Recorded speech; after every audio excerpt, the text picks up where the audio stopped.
திமுக காங்கிரஸ் கூட்டணியால் மக்களுக்கு எந்த பயனும் இல்லை என்று பாமக இளைஞரணி தலைவர் அன்புமணி ராமதாஸ் விமர்சித்துள்ளார்.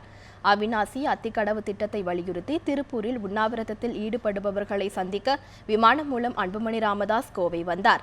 அங்கு செய்தியாளர்களை சந்தித்த அவர் அவிநாசி அத்திக்கடவு திட்டம் தொடர்பாக பாமக பல்வேறு போராட்டங்கள் நடத்தியுள்ளதாக தெரிவித்தார். அவிநாசி அத்திக்கடவு திட்டத்தை நிறைவேற்றாமல் திமுக, அதிமுக கட்சிகள் ஏமாற்றிவிட்டதாகவும் குற்றம் சாட்டினார். எடுபட போகிறது கிடையாது. ஊழலும் சேர்ந்துக்குச்சு, 2Gயும் சேர்ந்துக்குச்சு. இலங்கை பிரச்சனையில் 2 பேரும் சேர்ந்து தான் அங்கே இலங்கை மக்களை படுகொலை செய்தார்கள். அவர் 2 பேரும் சேர்ந்துருக்கிறாங்க.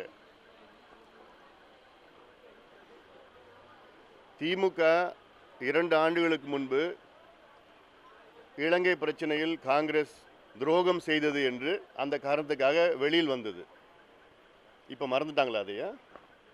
2 வருஷத்துல எல்லாம் காணாம போயிடுச்சா? இப்போ சேர்ந்தா சரியா போயிடும்.